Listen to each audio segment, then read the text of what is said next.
Kelly said, I'm Mike Snyder. Some of you know me from the beginning days of CMMC. If you're new to CMMC, you will get to know me. There's only two of us at the CAICO, so Kelly and I do every assessor, you name it, CCP all the way through CCA, and now I got the awesome task of going through all the lead CCA packets. So if you're wondering why there's a holdup, it's because I'm right here right now, and you can see I don't have a computer.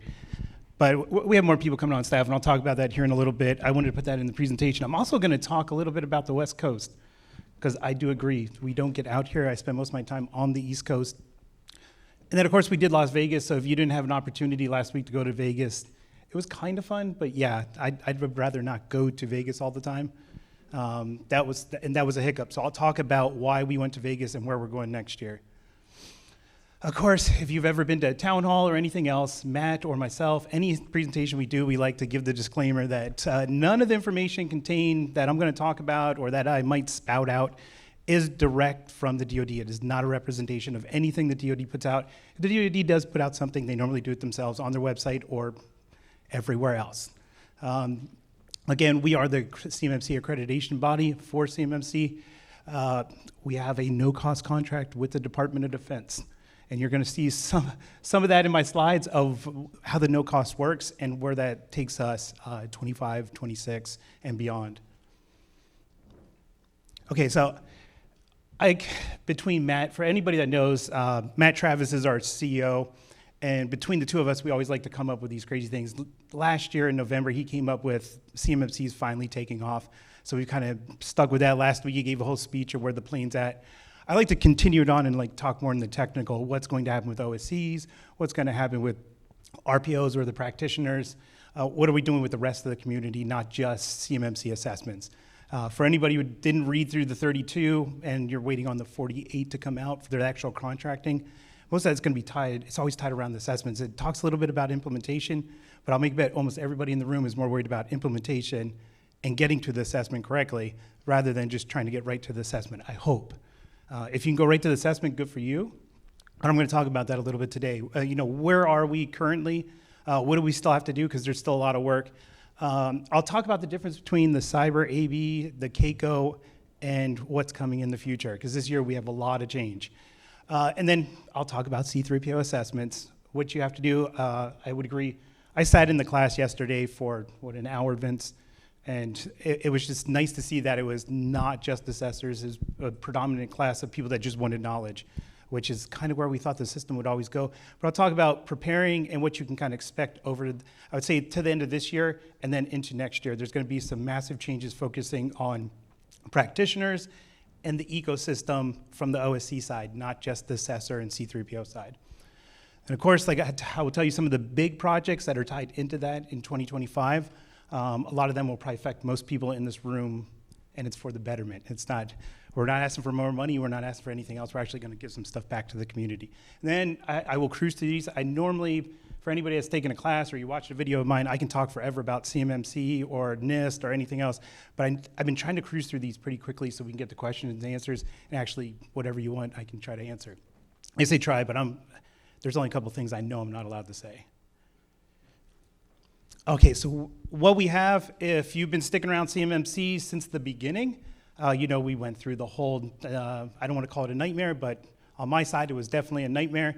Going from version 1 to version 2, then we were waiting on the rule, what seemed like forever.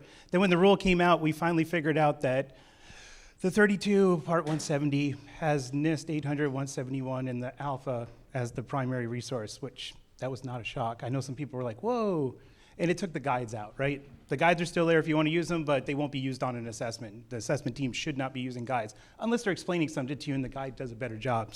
Just so everybody gets that.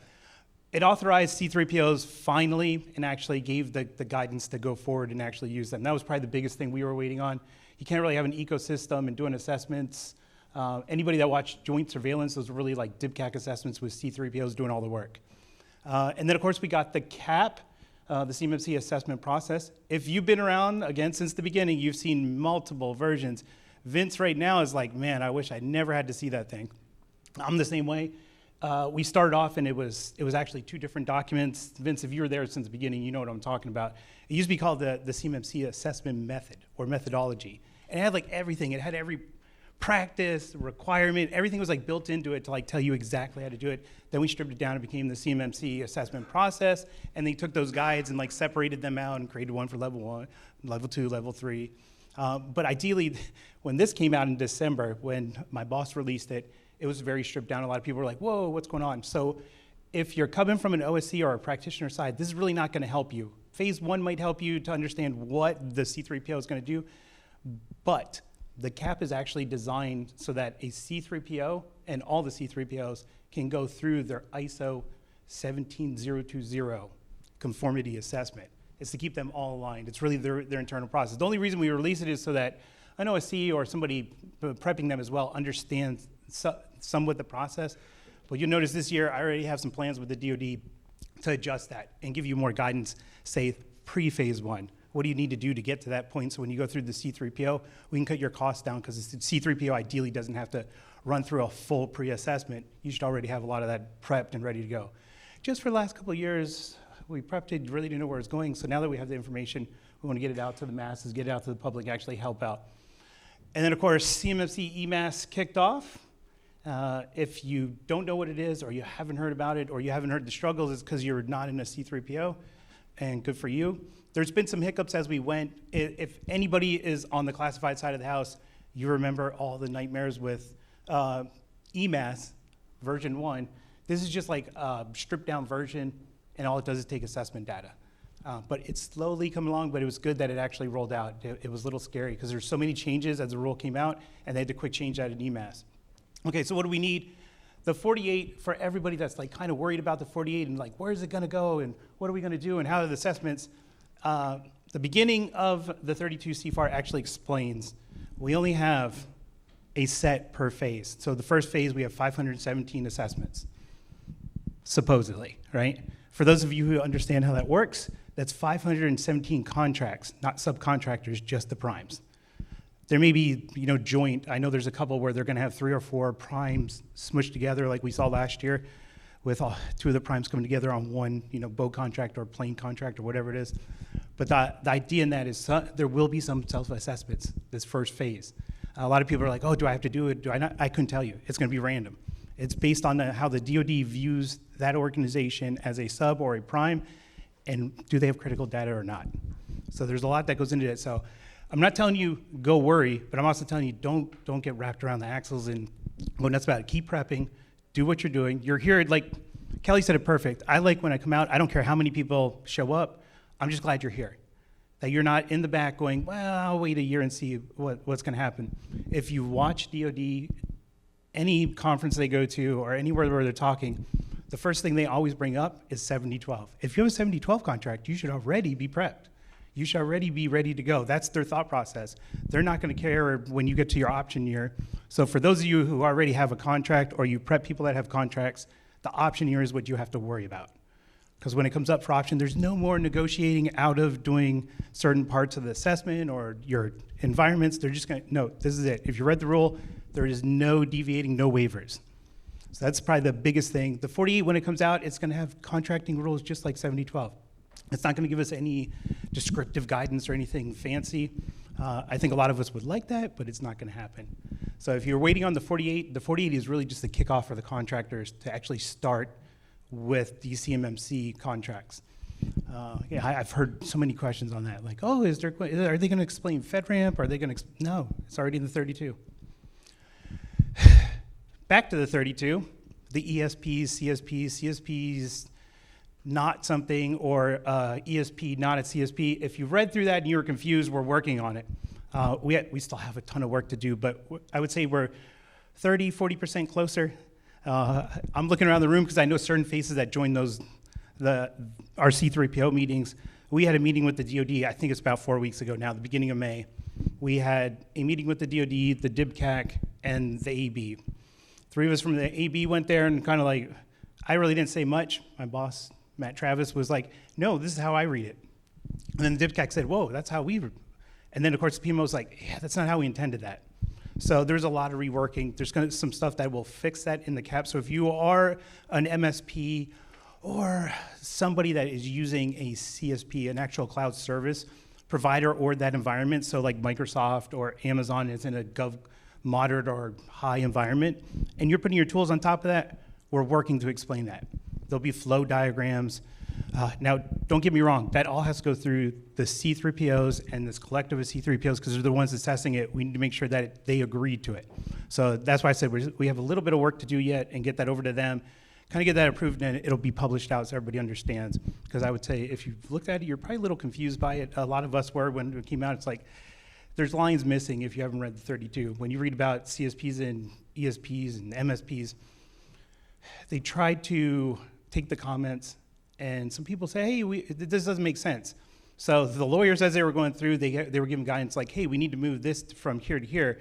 That turned into delete that line. So if you went to one of the tables and you're like, oh, it makes sense here, and then you go down to try to read it, you're like, something's missing. Yeah, there is. There's a couple lines missing that they're going to put back in and try to give a little bit more definition. If anybody's been through rulemaking, like when we went through 7012, there was a little bit of back and forth, but 7012 didn't have a lot in it. It plays off of a lot of other DFARS and FARS rules. Where this, they were trying to do a catch-all. If you look at it, it's huge. And it's trying to do everything, but not be too prescriptive so that they could change stuff down the road. Because once it's in the federal rulemaking process, it can take quite some time to do a change. So they're going to try to stick with amendments so everything kind of goes through speed at a fast pace instead of us waiting 2 years for something to go back through the full rulemaking process. All right, updated practitioner training. How many people are a RP, RPA, in an RPO, an MSP? If you consider yourself an ESP, but you're external, you do something within an organization for implementation. You are a practitioner. That's the biggest goal this year we've focused so many years on the assessments and the C3POs and the assessors trying to get that stood up. This year we're going to go backwards with the DoD, and we're going to start where we should have in the beginning with the practitioners and getting everybody trained up. The big thing to this, I think I have another slide to talk about the separation and how we're going to do it, but the idea is to get it from the community. We're not going to go guess. Don't get me wrong, there's a lot of people in the DoD and myself that came from the DIBCAC. I worked at an MSP before I went there. I worked at one between the DIBCAC and the going back to the AB. But my experience is not the same as yours or anybody else's in this room. So the idea is to get your tools, how they need to look in CMMC, and to you. So a lot of vendors, we're already working with them to actually get CMMC specific training. So you know when I go into SharePoint or when I go into something in a Microsoft environment, these are the settings I'm looking for, and then we'll do the same thing with assessors. This is what you're looking at, and this is how it should look. Of course, we're going to try to do that with every vendor. There's a lot of them want to do it anyways, because to them it's more money, because if they have something in there, it's more likely you're going to buy it because there's already documentation about it. So that's our goal for that. The practitioner training, I have a couple recommendations.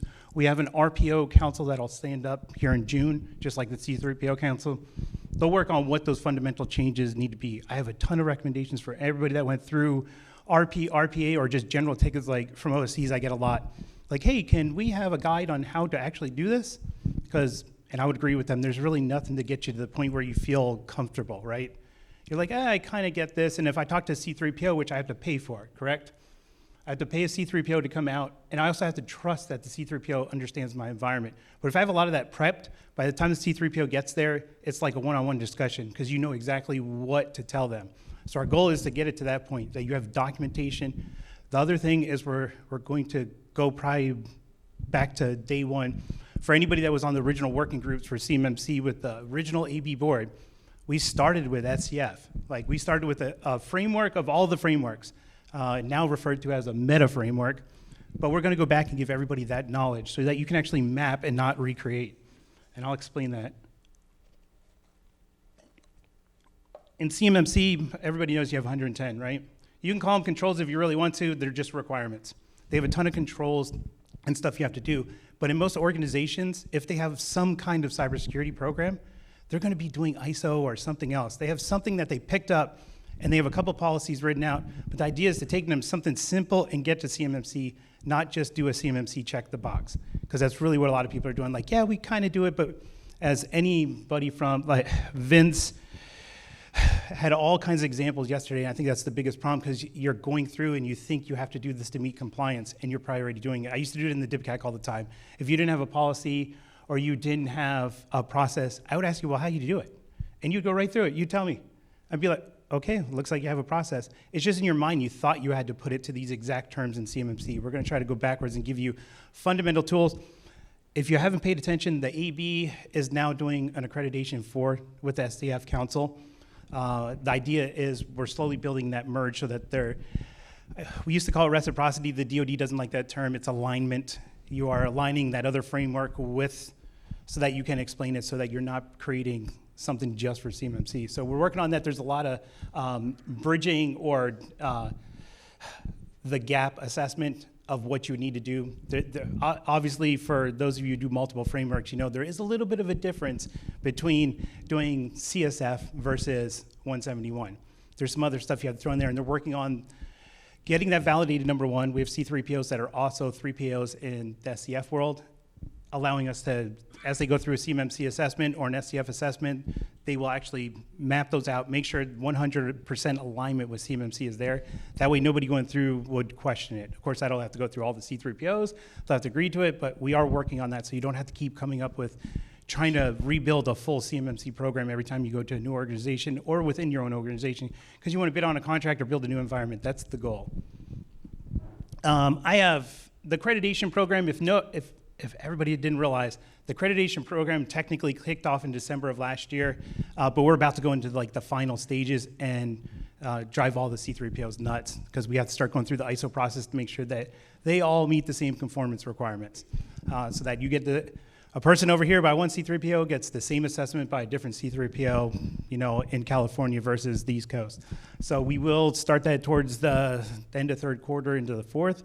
Projected right now, I know some C3POs are ready to go, get it over with, but that is there. I bring that up just so that most of the time I don't like talking about that in this community because I'm more on the assessor, practitioner, everywhere else, but I want everybody to understand that that's what makes us different from any other government assessment, audit, whatever you want to call them, because those aren't validated. Those are just, it was Mike and the DibCAC training a whole group of people going, now listen to me, and as soon as they left, they went and did whatever they wanted.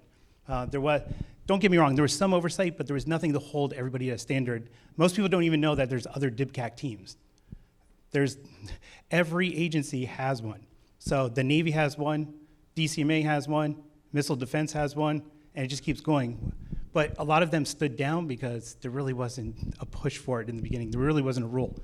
All we had was 7012, which kind of threw it on the contract, and that was it. If you got called 19, 20, 21, right? 22 and 23 is when they finally started talking about 19 and 20. The rules that actually pushed the DibCAC or spurs into the picture. But up until then, you could have told us no. And when I was in the DibCAC, I'd be like, okay, it was good talking to you. And I would have hung up the phone. That was the end of it. We couldn't just barge in. Most people are not going to say no because we would go right to your PM, your program manager, and say, hey, we got to look at this, and then go through with them. There's ways around it, but that was the whole thing. They didn't want to push the issue and cause a big ruckus. CMMC certified instructors, for those of you who are looking at CCP, CCA, you're on the assessor side, and you're like, wow, when are they ever going to kick off the certified instructor? It'll happen by the end of the year. I would say most likely. I always say something's going to happen, and then they throw a wrench. The only thing that held it up for this long and could change it is we've been talking about taking it from a certification down to a designation to reduce the cost since we don't have that many instructors. I don't think we ever will have a giant pool. I don't want to say there's not a need, but right now there's not a need for hundreds or thousands of instructors. So just so everyone understands, it's like $50,000 to $100,000 to build a 17024 certified exam. That cost has to be thrown backwards, so that means we would have to raise the rates. We already reduced them as much as we can for CCP and CCA. They're almost at cost. I know because I have to hear about it all the time. But the reason was that the DoD, they got a lot of comments back. So anybody that doesn't think when they go through rulemaking and comments don't matter, just the hold up on the rule is number one. But those comments came back to us, and we had to reduce rates. We had to change the assessments. Originally, I would have been on an assessment with Vince, and then I would have been on an assessment with another one, verifying them. That cost $1,000 each. We stripped everything else that cost money. So when you guys do put it, and this was one of the comments, is like, hey, we don't want that cost coming back to us just so you can train assessors. So hopefully it goes through with that. If not, I already did I talked about it last week. I did some fanatical restructuring so that we can get through those exams, do them all together, reduced overall cost. We'll use different parts of the cybersecurity community. That's how I'd put it. Other people that built exams that can help us and get through it a lot quicker, so we're not paying these companies to help us build stuff. So I know most of you are probably like, okay, I wasn't going to become an instructor. Let's move on, Mike, right? The big topic everybody's probably been waiting for. If you've seen me since I came back, I left for a year. It didn't make sense to pay me for a year while we sat around waiting on a rule. So I just went around, talked, worked at a C3PO, taught some classes. But when I came back, this was like their big key. They were finally going to do what Mike had asked for, I don't know, like 5 years. We're going to split everything up. We have to do it naturally. By ISO, you can't have an organization that makes money on what they accredit. So we'll split for the assessors and instructors and everybody else. You've heard us talk about like the CAICO A-B split. That had to happen no matter what, but we're actually going to break out the practitioner. I don't have the OSCs right now. We finally got agreement by the DoD. The OSCs will go into there. You'll be able to join the ecosystem. Like I said, that'll allow us to throw stuff from contracting officers, guides, everything else. The DoD, I think, has finally realized, like, yeah, we got to start at the source and make sure you're trained so that you're pushing your contracting officer, or while you're bidding on a contract or while you're doing a renewal, you understand what you need to ask that contracting officer or put into the contract. So that would be the thing. But this third entity, the Cyber EF, will be stood up here in at least a month or two. We're in the final. It would have been there already, but as you heard Kelly say, I was supposed to be standing this up in March to May, so that was ready for last week. And we had to push it off because my predecessor resigned to go focus on her family and do some other stuff. So I came over here to help out with the CAICO until we find a replacement. I think I'm just about there, we'll see. But I would say keep an eye out for this. If you're already in the practitioner community or you're an implementer or a practitioner, the idea is that we want to try to get everybody one central place where you can talk to everybody on cybersecurity, not just CMMC, across the board, because that's been our biggest, I wouldn't say migrate, but across the ecosystem, that's been our biggest thing is like, we do this, we do that. And I have to keep telling people, like, it makes more sense if you help them with everything than to just, I don't want to pay for it, right? Nobody wants to pay for 1 million licenses or certifications, or I'm one of those people, I like to get to the sites that have, all my CVs or all the current incidents on one site, like they do all the work for me. That's our goal, is to get it to the point where you only have to come to one place for all of your cybersecurity programs. We'll get there. This year, like I said, SCF will help with a little bit of that gap. And as we get more feedback, we'll definitely be adding more stuff. This will also be a third-party ran organization. So I'll run the organization with, if you've gone to you sent in a ticket or you came into the ecosystem, you probably already know Tracy. So Tracy is coming over with me. She'll be doing the practitioners and some stuff in SCF. But I didn't really have to fight her. It's a little hard to get her away from the practitioners. She spends a lot of time, but she will come over, and then we'll hire some other people to help run this. But the idea is to grow this as big as possible and make it what everybody else wants. But instead of Mike creating the training and doing everything, we'll actually go to industry, have them build it, third party. Vince heard me say it yesterday. Our biggest gripe right now is, I built a training. I was restricted because I was in the AB. Like, I can only put out so much stuff, and I can't put out what I know because it could change tomorrow. So if anybody took RPA 22 on, you got the new courses, but you'll notice that it cuts off. Like, I'd be talking about something, and they're like, yeah, you can't talk about Microsoft. We're really not sure if they're going to be on board with CMMC in this fashion.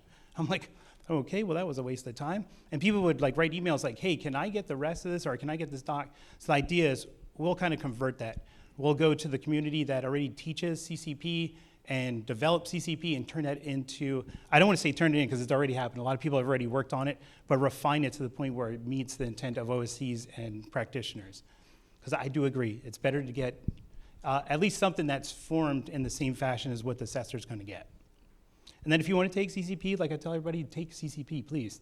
The more you know about the assessment process, I said it yesterday, as long as somebody in your organization or your staff has a fundamental idea of how the assessors work, you're golden. It will help you, especially when you're getting it from somebody like Vince, myself, Scott. Kelly, every one of us is an instructor, but we're also an assessor. So you're getting our experiences and kind of like the insight that you're not going to get from the practitioner program. You got my insight, you got like one instructor's. Hopefully we'll have a couple in there, but you also, I'm telling you, when you have somebody that's in the field that's giving you hands-on training, they're right there, you can ask them whatever question. It's a little bit different than doing virtual training where I recorded it. It could be a year old by then. A lot of changes. So I said I'd talk about the assessments. I'd imagine everybody's here for that. I'll do a little bit because Kelly did program out a good session. It was one of like my highlights. I like when they talk about the assessment, but like from your point of view, like where you can sit in it and we're talking about it, and then we can answer your questions instead of me just like force feeding you some stuff and like, yeah, you need to know this and this. But I do want to point out some things. A lot of people have been focusing around what do I need for external services. I can tell you, like, don't worry, you'll get through it eventually, but you also need to know that you should have an SSP from that organization as well as yours. Or they need to be on. Everybody understands, like, if you are an external service provider, you either need to have a CMMC assessment, a level 2 assessment already, or you need to be ready to sit on that OSC's assessment. But stuff should match, right? The customer, the OSC, should match with the responsibility. So if they're doing your processes, your SSP should say the process is on the MSP or that external service provider. You're just authorizing them to do it. That makes sense to everybody? We have a lot of like conflicts with this because a lot of ESPs or MSPs either just got into the system. I always like to use Summit 7 and the big ones. They've been doing it so long, like they have giant, like filled out SRMs and all the documentation for you because they're used to it. They've been dealing with the government for a while. Mom and Pa or a small, I worked for one that was like out of Pennsylvania before I came to the AB. And we had some stuff, but I don't ever remember there being an SRM. We just did the work and it felt like we were working with that company. And a lot of people take that as you can just go into an assessment and do that. You can't. It doesn't show the responsibility. Nobody ever authorized me to go into their accounts. Like, think it back, I never saw a policy or anything where it said, Mike Snyder from this company, my MSP is allowed to do. Make sure you do that. You have to authorize your users, their devices. I know people get around it with VDIs and all kinds of other stuff. As long as you document it, that's good, but think from both sides of the house and talk with your MSPs or your external service providers. It can be a customer responsibility matrix or a shared responsibilities matrix, as long as the two align. Now that you're saying they do something on yours, the copy you have, and then no, we don't do that. That's what we're trying to get away from. The POAM, if you were in class yesterday, Vince already went over this, but for anybody that wasn't, the plan of action or your POAM, you don't have one going into CMMC. If everybody gets that, like, the idea in that is the 110 requirements, you won't have a POAM on for them. You would already have them implemented, 100%. Now, you can have your current, whatever you do internally. The problem is most of us call them POAMs to begin with. So the DoD had to throw a different term because you can't come in with a POAM, but you can.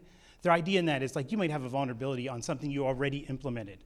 So I have a product, I have an AV tool or whatever it is, and it does have a current vulnerability it's going through. It needs to be patched, but I can't patch it right now because they're in the middle of doing software upgrades, whatever your teams are doing. Most of the time it happens in development environments or industrial sites, stuff where you're making something and you don't want to throw that process off. So you are going to have a plan of action to make it through that assessment. It's like your current active.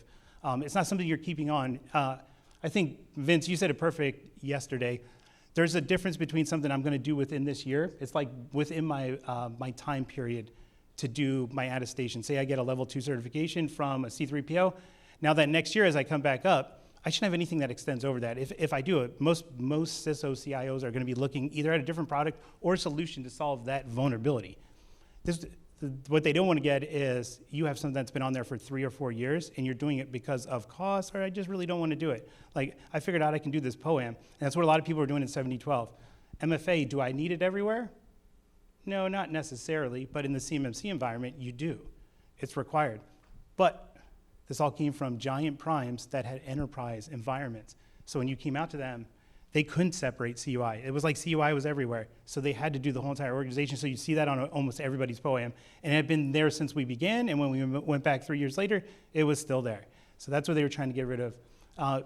Also, work through your enduring exceptions. You have a lot of leadway. It's not defined 100%. I think the C3POs are the only ones that ask, like, what do we mean by this? Like, what can fit into this? So I would tell you, expect to see some better guidance on that as we get into the CMMC body of knowledge. And you actually have a resource that assessors have put their time and all their discussion and everything into it so that you can see with this product, this is what you're allowed to do. With an enduring exception, this is what you're allowed to do. So I tell everybody, but think through it. You don't want that thing. I give MFA because that's normally between MFA and FIPS. Those are the two that everybody kind of struggles with. I gave the example yesterday. Most assessors would agree with you. You're going to get an assessor that says something different, but if you had something that was already FIPS validated, your anything on your network that you are using for that encryption of your CUI, it could have went from version 2 to version 3, and it's currently like in a holding going through a review process. You have an exception right there. You could put that on your poem to make it through because you did implement it. The company or the vendor you went through is currently going through. They'll see if it's actually in process. Now, if they haven't filed or they haven't done anything, that's a different story. If it's something like, and I give this example because most companies, they will like make this determination whether it's worth the money to go through or not. Like, okay, our security is already good enough. We're not going to worry about this government thing. And now you're kind of left like, oh crap, I either got to pick another tool. I got to figure something out to do. That's where that would come into play, where you can't put it on. You can't fix it because they're not going through the reevaluation for version 3. A lot of people, the other thing, Vince, I'm going to keep picking on you on this because you had so many good points yesterday. The other thing is like when you get to FIPS, is I think I've been on probably half or even more of the assessments where you get to FIPS and I'm like, hey, can you show me the validation? And they're like, oh, it's right here. And I was like, oh, you show me this Dell 6100 server. And they're like, oh, we definitely don't have that. I was like, that's what it was tested on. It has to match that, so keep that in mind. We're slowly getting better with that. There'll be some changes, but don't just assume because you have a product and it's listed on there that it went through. Don't assume just because it says AES. Vince said that again yesterday. A lot of people look at the encryption. It's not the encryption. It's the encryption that was used is all listed out there, but it's also the encryption module and what device, what software, what was it used in conjunction with. That's what's actually validated. So make sure you meet all the requirements. Some assessors are going to drill down. Most of us know what to look for, but be prepared.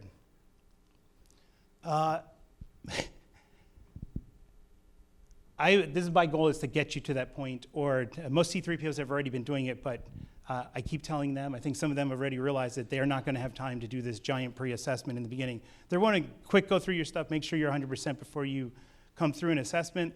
So you've heard my ideas already, but is getting you to be able to know where to go for either cheap or free resources from the government. There's a lot out there to do the readiness assessment, or how to pick a C3PO or even an RPO that understands your tools. That's been our biggest issue. Is we have C3POs, nothing against them, that we only have so many right now. What do we have to 70? I'm bad with this. Matt's like on the spot. 70 was last week, but every week we go up a couple that John and the DibCat get through. But with that being said, they all are mostly booked out for the rest of this year, and they'll start going into next year. With that, there's RPOs, but some of them are very just Microsoft oriented. The big struggle has been Mac lately, so we're trying to get some Mac back into the community. They kind of left, went their own way, but Mac this year, which we should all find out here in a little bit, is they've been investing a ton of money into an assessment program to kind of explain how their tools work and get more Mac assessors. Same thing will go. I've already been talking to them about doing it on the implementation side, getting them into the community and providing the guidance. Like, this is why this is secure without all this other crap Microsoft does. So we are getting to that point, but understand who you need to go through your assessment, or if you're an RPO, who you're going to do that partnership with, or train inside your organization. What do you actually need to support all your customers? Of course, I said, what are we working on? I went through most of these. We're going to refresh the practitioner program. The last two are probably my biggest thing. The accreditation program will kick off this year, 100%. But the biggest part is the CMMC body of knowledge. If you've been around since the beginning, we talked about it for like a whole year, and then everybody's like, wow, that sounds like a lot of work and a lot of money. Let's just hold off until we know what to do. So the meeting we had in May with the DoD, I didn't think that the body of knowledge or the BOC would ever work. For the mere reason it is very hard to get anybody in the DoD or the federal government to talk to a private entity and then a third-party organization and C3POs, which is an additional third party. So while we were in that meeting, I said, hey, remember when we all talked about this body of knowledge, so that the things that aren't explained by the rule or a guide or anything else can be asked by anybody. And we'll put it all into a body of knowledge that is, don't get me wrong, the DoD will never tell you it's 100% authoritative, right? Because I could read it and go, but the idea is that we've all reviewed it. It's going to go from the C3POs or whoever submits it, the C3POs look at it, give us their guidance. It'll go through a standards review. Then it'll go to the DoD and the DibCat, because we got to make sure that if the DibCat comes back in to do a spot check on any OC after a C3PO has already gone on, that they agree as well. Not that it's something that they've never seen. And then the NIST. That was the key, was tying in. For many people don't understand, but CMMC is not built by the NIST. We used 171 and the 171 alpha, But John Hopkins and Carnegie Mellon is really the technical team behind that, and they take that, strip that out with the DoD, and then turn it into those guides you saw. I would expect to see some changes as we go through the next amendment because of R3, because now we'll have ODPs, and ODPs are different, so I'd expect some kind of guide is going to come back to fruition. We'll actually start using one again, because it's a little hard to do one if you can't use the 171 alpha current version, because it's a little bit different than what the DoD wants to do. And if you haven't seen the ODPs, they are out. They are on the DoD website. Another good thing, Vince, from yesterday was if you don't go to the DoD CMMC PMO's website, which is off the CIO's website, they're better about it now. I think they finally realized they had to give information, but they don't just give theirs. It goes from the NIST to us to anything that's included in CMMC is posted on there. The rules, any upcoming rules, any change. Like I saw they just finally posted the FAR CUI. Like we're finally going to start talking about, hey, this is going to happen. But if you want relevant and from them, plus they have an FAQ that they try to keep up. We're trying to merge them right now. So like our FAQ and theirs, ideally we would have a link to something on theirs and they would have a link to something on ours. So we're not repeating it, or we give you different guidance on each one. So that'll come, but I would tell you if you're like looking for like the fine tuning and trying to figure stuff out in the interim until we get the box started, make sure you go to the website and check it out every once in a while. It's about every 2 weeks. It's Mr. Galuli keeps it up to date. He does an okay job, but he also does tier 3 and everything else. Just we're a little strapped for people between the two. But it'll get better. Everybody's hiring. And then the marketplace. If you've been to the marketplace, I know you don't like it. You don't even have to tell me. I'm in the same boat as you. John Haney is our IT person, and he's been working on that. It's like the biggest struggle of trying to take an e-commerce platform with a membership portal, with all these other things that people want to throw in and try to get it to work. So I would say we're in a final stage of something where Matt Travis and myself would feel comfortable. But the idea is when you get to the new marketplace, it would ask you questions. What are you looking for? Okay, are there any tools that you're worried about? And that would narrow you down. So if you're looking for an RPO and a specified type of provider, like say they deal with Linux or they deal with Mac or they deal with something specific to you, it would take you right to the collection of those people that already put that in their profile. A lot of people I don't think realize, like if you go to C3PO or an RPO or anybody in the marketplace right now, John calls it a little card and a big card. The marketplace, it has like a little picture of you and your title and then your current like certification or designation. But off to the right-hand side, if you click on one of those, it like expands everything. And on the bottom, it tells you what I work on, what I'm used to, what frameworks. And good C3POs and RPOs will give you a long list. And then John's built a checkbox system on the actual profile so that they can check that stuff. So when we start going to the narrowing, you could ideally get to exactly who you need or a group of people, so you're not spending time looking through 70 C3POs to find out, oh, there's only 2 that do Mac. Okay, well, I just wasted like days calling everybody to see if they did Mac. That's our goal, is to try to get you to that point. The other thing that'll happen this year, I couldn't give you an exact date. We are working out a lot of stuff. If everything works for Mike, this should hopefully be by the end of the year. The ability to look at somebody that is a CSP or an ESP, even on FedRAMP, they will be able to tell you that they are good for CMMC. They will be validated and actually on the, that's tools, software, everything. We talked about in the beginning, it was a struggle.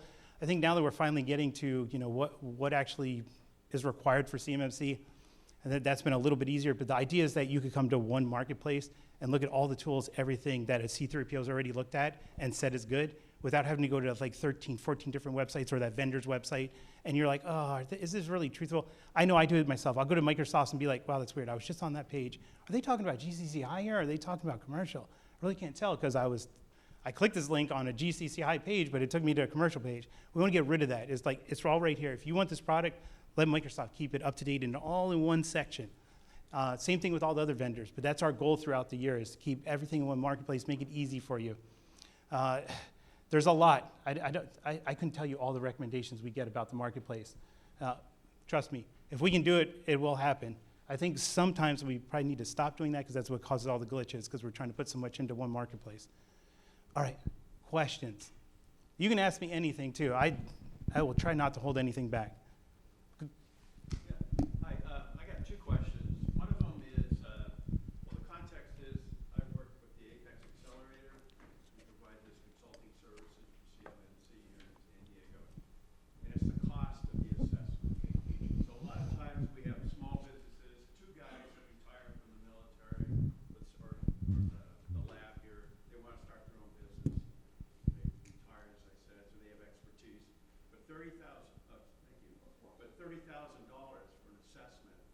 excessive.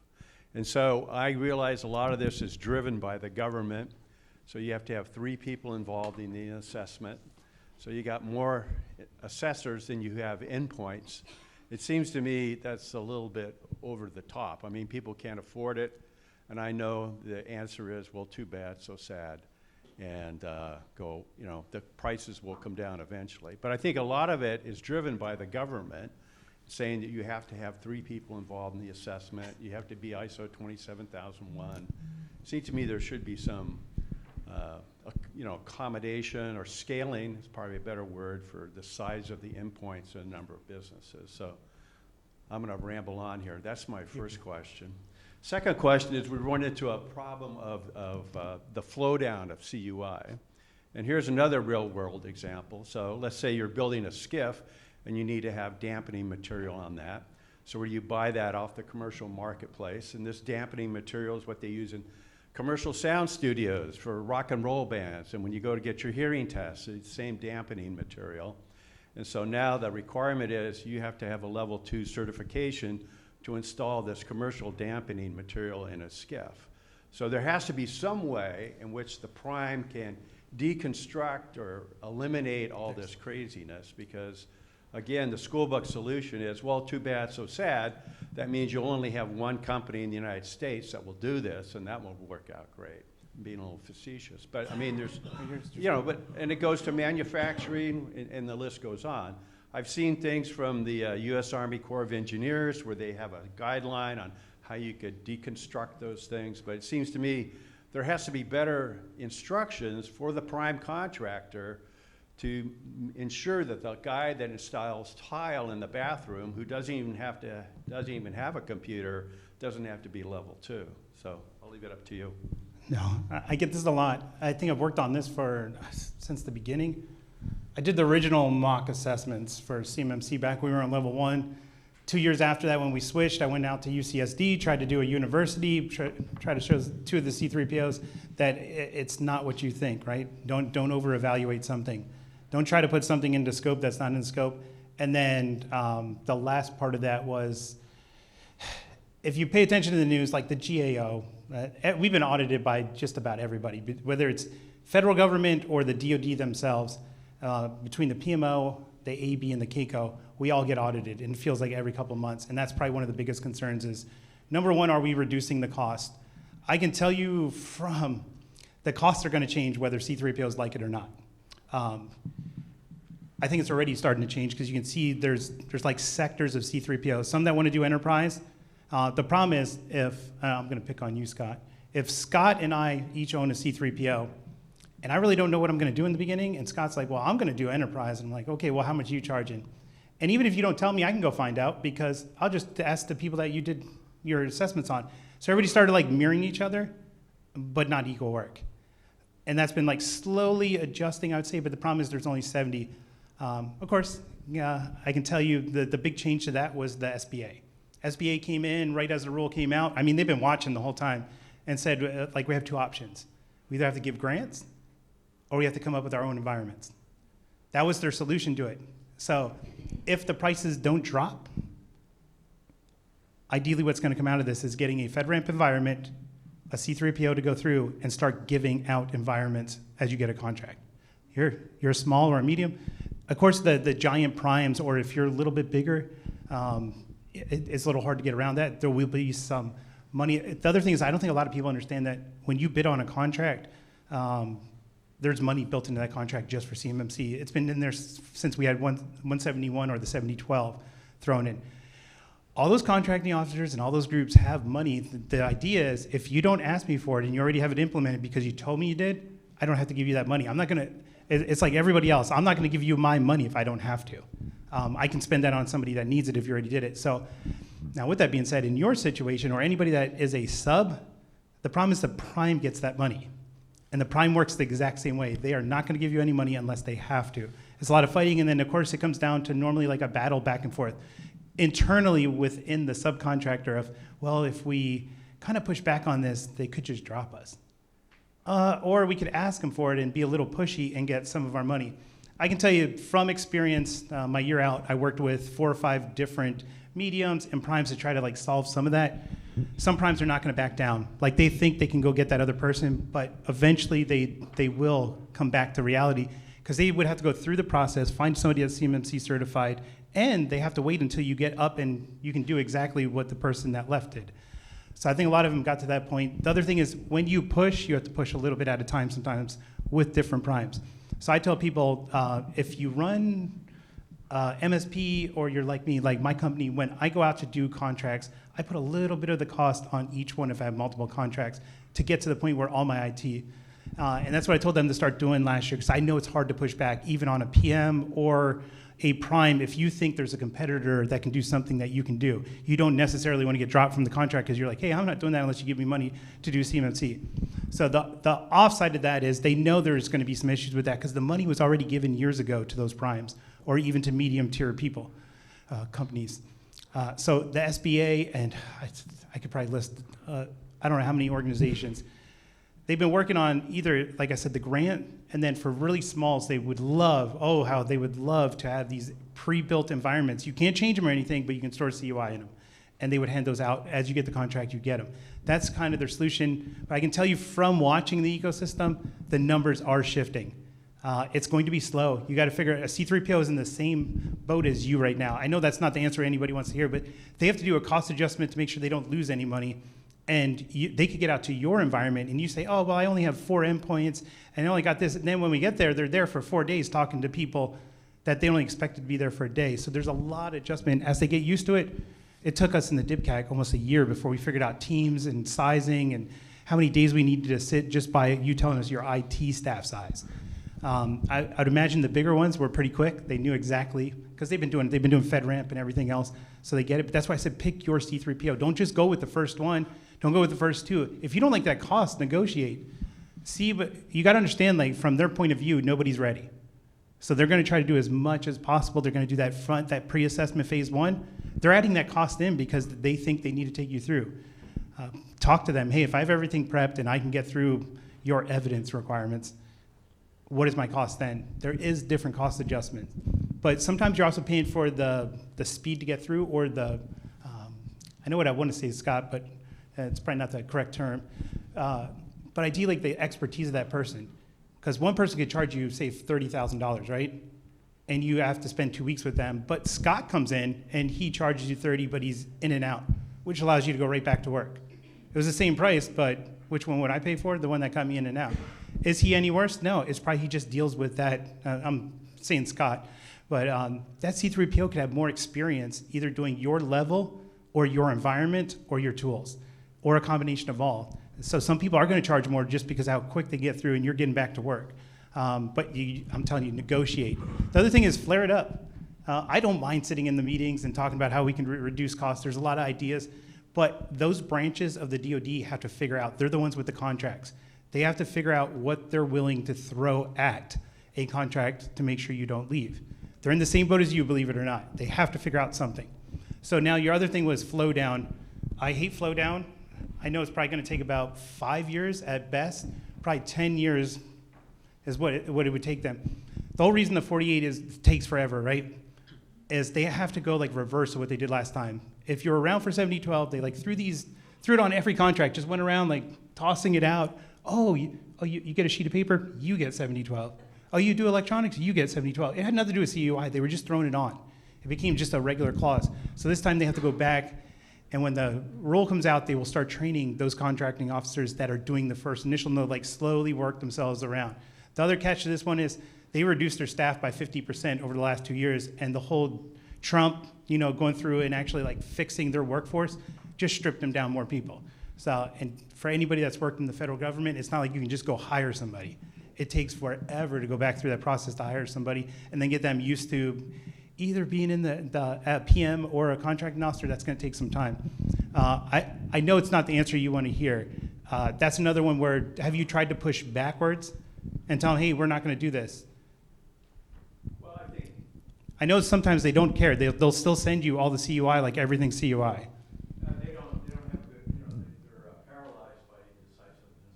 They don't want to give you an answer, right? That's normally, I said most primes won't give you an answer. Or they won't answer your email, or they won't answer anything about you trying to get them to ideally just send the CUI. Don't send everything as CUI. I just want those documents. Don't treat my whole process. I tell everybody, and if I've ever been to an organization and helped them prep, when they come up with this scenario, my first thing is, have you emailed them? Yes. What did they tell you? They're still going to send it that way. Okay. What are your data categorization requirements? The DoD does it all the time. They'll send an email that's marked CUI with nothing in it. If there's no CUI in it, I have a process. Just build yourself a process that strips it back down. If I didn't get CUI, or that person doesn't handle CUI, they're not in my process. They're not even part of the assessment. It's when that person actually sees the CUI. So building your process around it, it's unfortunate because they shouldn't do it in the first place. I get it. It's time and money to try to split up a contract, all the data in it, and send each thing where it needs to go. But you can either do that, or they can be in the DOJ all the time like they are right now. Because when you do something and you went through those emails, that's why I give the emails, because you have proof that you tried to correct the problem. So now I have to do it at my end because I need to keep this contract. I need to do what they told me. But the stuff they won't give me guidance on these people, you write that in that they have as long as there's a statement, and correct me if I'm wrong, the thought process, because Mike has different thought processes sometimes, but we have assessors in the room. If you put that in your process and when you scope, that person's not in, I'm not gonna look at them. Now this is the caveat to that. If you tell me they're not in there, and then while we're talking about something, you're like, oh yeah, that's Mark, and Mark's the guy that installs this. I'm gonna be like, does he have like CUI guidelines or like specifications on how to put it in that came from the prime or somebody? If you say no, I'm gonna be okay, but if you're like, not really sure, or he might, that's a different story, because then are they in scope or are they not? But if you can tell me 100% they're out of scope, like they don't get no CUI, write them out. But you have to create your own processes and documentation of who's actually in scope and who's out. It's the problem with the primes. They're not gonna come down and show you, they're already doing it at their location. It's unfortunate. I've seen the training. I know that's what they're supposed to start doing as they do the subcontractor flow down for the CMMC contracts. They actually have to go through a whole process. Are they gonna do it on if you have 800 subs on a prime contract, you're not gonna go through, they're gonna spot check people. So if it happens to be you, it's not gonna go so well, because you're gonna bring up everything of them flowing down information they shouldn't, or creating information flow down that's in excess that costs more money. It causes you to build procedures or to store data that you don't even need, which costs money. So you'll see a lot of that. But just so everybody knows, those are spot checks currently. When this kicks off, there's not enough staff. So it will be spot checks. It's going to be random. That's why I tell everybody, still do it, because you don't know if you're one of the spot checks. But if they're still doing it when that comes up, you need to tell. But have a process in place to take it out. Your organization is in charge of their data categorization. Now, if that prime gave it to you, good. They finally told you how to do it. But if they didn't, you have to come up with one yourself. There's many ways. That's one thing I want to build in here, is where you guys can bring up that dialogue, and we actually have from the contracting officers what they expect to see. Because we're not going to fix it if we don't take out the middle person that's causing the problem, or the couple people in the middle causing it. I know that probably didn't go where you wanted to, but we'll get there a little. I would love to correct that program. I've been struggling with that since my DIPCAC days. It is very hard to get around flow down. I know they're trying their hardest with the rules, but there's thousands upon thousands of rules, and people still try to find a way to work around them. The one thing about this, if you didn't pay attention, the DOJ is mentioned multiple times inside the rule. And it's been like nuts. So the last 2 years, the DOJ has just been hounding them. Yeah, you would think I know some of them have finally started creating programs. They think ExoStar is somehow going to fix that. I don't see that fixing anything. That was probably some of the problem to begin with. Any other questions? Oh, so I have 2 questions. One's a clarifying one. Last week I was at CIC West, and Matthew Travis, he talks quite fast, and I wanted to clarify, did he say 115 OSCs had passed as of currently? Was that the correct number? Or? Yeah, that's correct. Okay. And then the second question is, what is CyberAB's either action or plan on going after vendors or C3POs or MSPs nationwide that are being unethical, in the guarantees or any kind of reporting of OSCs, reporting these OSCs for ethical concerns of basically snake oil and lying to these organizations that are trying to receive CMC Level 2 certification? Has anybody ever put in an appeal or a complaint to the AB? Did you get a response? Yes, I did. I was surprised. Yeah, if you put one in, we don't have a choice. We have to look at it. Most of our complaints, we get some for the C3POs. I would imagine it's going to pick up as they start doing more and more assessments, or we have a little bit of conflict, or somebody doesn't follow the procedures correctly.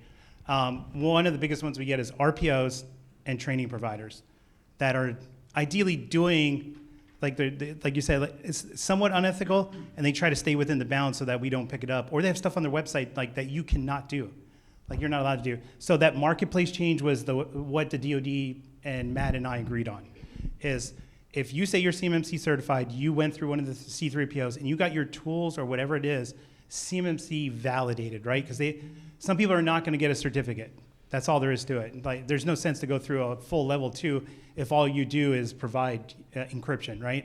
You already have it in a FedRAMP environment. It's that data in between. We need to make sure you can access it. You don't have the keys, right? That would be one of those scenarios where you could go on. I think if you've seen the DoD, and Matt talked about it, I talked about it last week as well, most MSPs, ESPs, everybody else are going to get a level 2 to do their internal environment. Once the marketplace stood up, you ideally could have a C3PO go through that, do the SRM on both sides, the OSC and the MSP or the ESP, whoever's providing the services. And once they get onto the marketplace, I can't tell you who's going to monitor that right now, but I can take a good guess. It's going to be Mike and some team I have, because that's really where it came down to. The DoD, just so everybody knows, the DoD can't do it since it's a third-party system.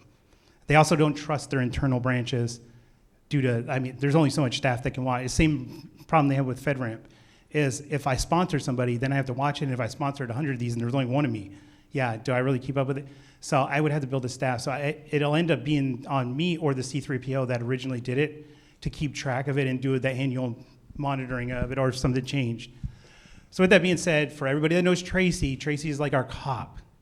So if you send in a ticket, if it's technical, it comes to me. If it's something about instructors or the assessor, the certified individual side of the community, it goes to Kelly, or sometimes it'll go to me now that I'm acting as the executive director of the CAICO.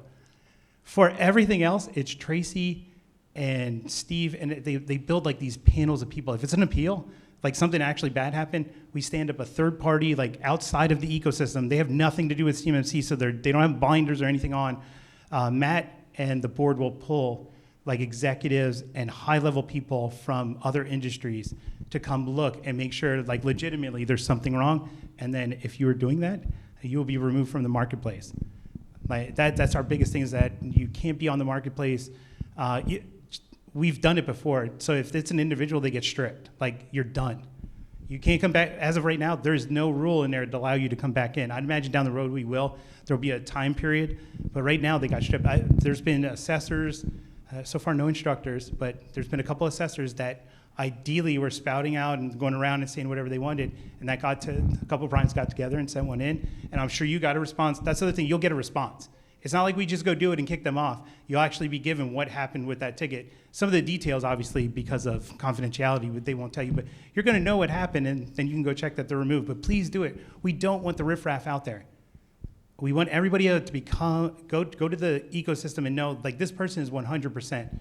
I get it that there may be some discrepancies in language sometimes, because we were talking about CMMC. Now you really could say 171, and you'd still be correct. But I don't want to see you talking about maturity and all this stuff you're going to do, or that you can do an assessment 100% based off of some template you built. That's been our biggest thing right now. I think I have tens upon tens, it feels like hundreds of tickets on people that are selling services for basically one-stop shop. You can do everything right here 100%. Listen, if you've looked at a service or any provider that says that they're already CMMC certified and you don't have to do anything, they're lying. I know Matt said it last week, we've been saying it and everything. We have a lot of complaints and appeals about it, because they will go through a CMMC assessment. That's on their organization, it's not on yours. Everything in between you has to be checked. And to this day, I've yet to see an SRM that was actually validated by a C3PO. And to your point, it's both have to be done. So you have to, one and then the other. I can't just say, well, I saw the SRM on MSP, they're good to go. Well, how? Did you check every client?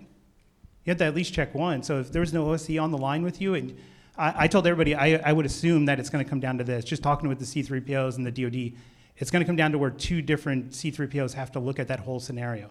Once it's on the OSC, once it's on the MSP side, they go in tandem with each other to check that that SRM is 100% lined up. So if they say 50 of those requirements are completed by them, then both C3POs should come up with the exact same thing from both sides. That makes sense to everybody?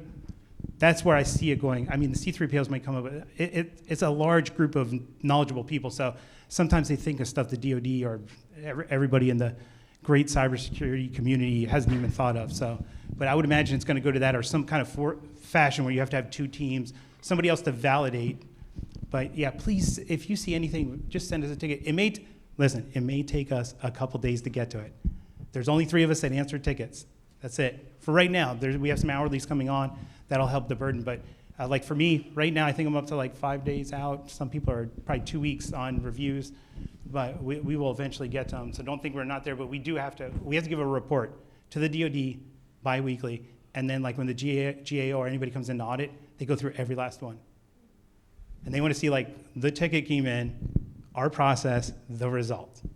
So it's one thing I like about this system is that you could get around to really, like if we didn't care, it wouldn't matter. But for this, everybody's afraid that it'll fail, that we have to like overdo everything. So I would tell you, it's one thing I like about it because we're not just like, oh, we'll get to those, once the 48 comes out. Like keep pushing it down. Yeah, I'll just respond to it. No, we actually go through each one. We try to do our best. I would put it like that. It's not going to be perfect. There's some people out there that we don't even catch their websites. I'm not kidding when I say Tracy, like if she has spare time, like she goes and looks at every like RPO and like looks at their website to see it, because most people don't know, but you're really supposed to have one RP on staff or somebody trained on staff. And she'll look to see that that person's in our system still. Because a lot of people dropped off and they're just running an RPO now. There's really no technically certified. There may be somebody in there that's certified with something else, but they may not have any CMMC knowledge. So she does check back with them, and if we have to pull them off, we do. But yeah, she's a cop. I don't mess with Tracy. Any other questions? I know I probably ran over. I don't like when I can't see a clock. Because you're the only one in here that was probably in my original classes. I used to have to try to stop at 4 o'clock every day with the millions of questions, and that's hard for me to do.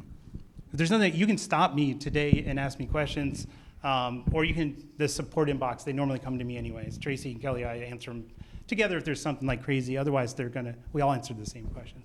But please submit your tickets. Don't be afraid to. I know it feels like it takes forever, but we will answer them or get something resolved. I don't want anybody waiting out there. I think that's been the big issue for like 2 years. It was like, oh, I can't tell them anything. So we give you like some generic statement back. We have a lot of answers, or we can go get the answer now. All right.